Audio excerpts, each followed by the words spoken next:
From the opening passage of the Bible, we are told that humanity, all of it, both male and female, is created to be the image of God. Humanity is the image of God, created to be interconnected in a semantic and somatic web of relationships. One of the first questions asked of God in the biblical text is, "Am I my brother's keeper?" In an attempt to cover up the most grievous of breaking of relationships.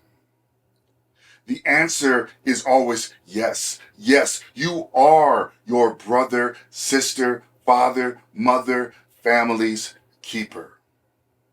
But that doesn't mean you don't have healthy boundaries or cannot say no. Within the confines of health, it means we take up, look out, support, and celebrate, and ultimately honor our interconnected divine image. But somewhere along the way, we lost track of our interconnectedness. We began to disintegrate our relational networks into smaller and smaller units. In the West, in North America, we have disintegrated into what we call the nuclear family and ultimately the individual. It has become just me and mines. We have lost any sense of our connectedness to the larger family of humanity. In the first century Palestine, it wasn't so different. The me and mines extended beyond the nuclear family to the extended family, but the interconnectedness to the human family was lost as well. In the Gospels, you have the story where people come to Jesus and they tell him, "Your mother and brothers are here." Jesus' response to this question seems blasphemous to our ears today in a social construct that privileges the individual and our nuclear family. Jesus responds, "Who is my mother and brothers?" In other words, who is my family? My family is anyone who does the will of my Father in heaven. Jesus moves away from his culture's social construct of family and moves back toward the interconnected human family that is in relationship with God and each other. But this relationship is reformed in the light of Christ as incarnationally present in Jesus. Jesus sees his family not in terms of the socially and biologically constructed family, but in terms of the family in relationship with God. This is a return to the image of humanity created in the image of God, interconnected in semantic and somatic relationships. The family of God. Later New Testament writers pick up on this theme from Jesus and begin to reimagine themselves in light of the family of God beyond socially constructed social and biological norms of what it means to be family. There is a curious thing to Jesus' response. He doesn't just say, "My family is," but rather Jesus says, "Whoever is my mother, my brother, and my sister." Jesus doesn't qualify this within the bounds of societal gender roles within society. Whoever is my mother, brother, and sister. Jesus places our identity beyond gender roles into the totality of family. Paul picks up on this theme of redefining and erasing social constructs in his letter to the Galatians when he says, "There is neither Jew nor Gentile, neither slave nor free, nor is there male and female, for you are all one in Christ."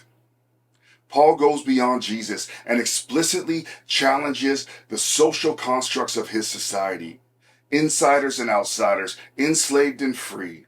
Notice Paul doesn't say masters or enslavers. To be free does not denote the enslaving of another.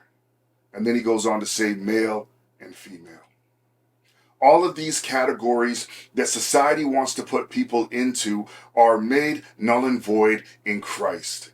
And just in case you are not sure that Paul is going at family constructs within his day and time, what he says in the next verse is this: if you belong to Christ, then you are Abraham's descendants. And without going into much detail, to be called Abraham's descendants is to be called part of the family of God. So in the family of God, the social constructs of family are gone. How we organize ourselves within society is not just the way that it is. At some point in time, we began to organize in these ways, and that includes family. Just look at different cultures and societies worldwide, and you can see that we organize families differently. And in the West, this is not the only model for how a family can be organized. How we organize our society passively or actively is called a social construct. And if these social constructs have a beginning, they can also have an ending. We are not bound to maintain these social constructs. We have the power to change them. And that is precisely what Jesus does. It is precisely what Paul does. And it is what we have the potential to do. So for those of us who consider ourselves in Christ, we are called to think about family in a different way. I want to go back to the story of Jesus for a moment. When Jesus responds, he doesn't denounce his biological family. He expands it. So Jesus' family includes his biological family as part of his extended definition of what family is in light of God. But at the same time, Jesus, a couple of chapters earlier in Matthew, does talk about bringing division to biologically and socially constructed families. I think the author of Matthew brings this thought forward and concludes it with Jesus' redefinition of family that we have been talking about so far. Those who are in Christ are those who choose to follow Christ. Or maybe another way to say it is, we have all been created in the image of God, but we choose to follow Jesus and become shaped in the image of Christ as we go. Image can seem like an abstract term for us, but image should be held synonymously with the word incarnation, where Jesus is the incarnation of God in a specific place and time. We become the incarnation of Jesus in this specific place and time. And as I said above, this is not an individual's endeavor. We, all of those who are in Christ, are the image and incarnation of Jesus in this present moment. That is a way for us to think about ourselves, even within the dynamics of our biological, socially constructed, or whatever families. You are the incarnation of your family in this present moment. It is the Bantu term Ubuntu, which means I am because we are. The family of God is a return to the understanding of ourselves within the context of the cosmological Ubuntu. I am because of all the ancestors who have come before us. As we explored earlier this year, ancestors are not necessarily our bloodline, but those who have contributed to who we are becoming, to who we can become. And that to me is the exciting prospect of forming and reforming family in Christ. It allows us to see a broad and deep history as ours and begin to understand how that history has shaped us, good and bad. But always opening up the possibility that we do not need to conform to the ways that societal pressure and society and social constructs want to shape us. We can resist. We can say no. We can choose to form and reform. Another way that I've heard in Christness talked about is a bounded box. Here we have the boundaries that make up what it means to be in or out. That way of seeing Jesus, though, or seeing in Christness, neglects to place in Christ as our center, Christ as our center. That our in Christness is an orientation towards Christ. It neglects that. Because you can be in something and not turn towards it, oriented towards it. That there are no boundary setting walls to orienting yourself to Christ is actually a beautiful thing.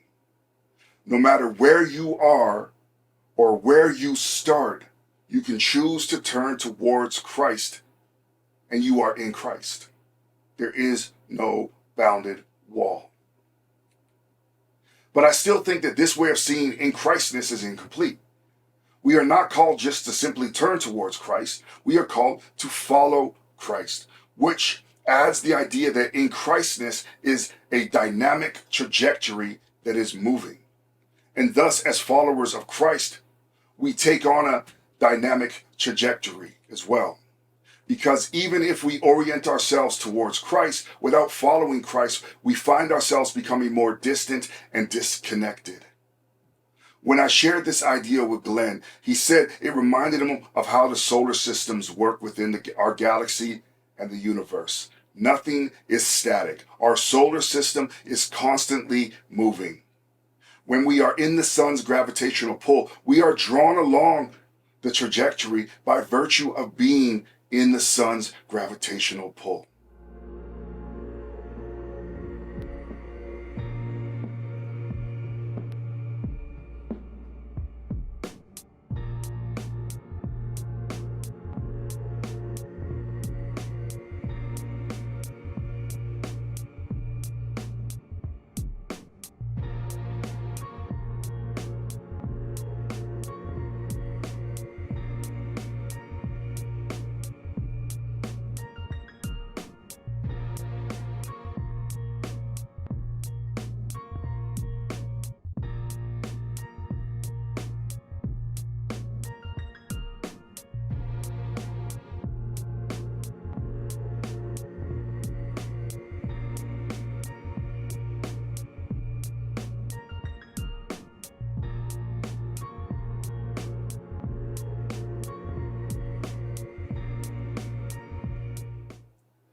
I thought this was the perfect analogy for in Christness and what it means to be on this trajectory as a family following Christ.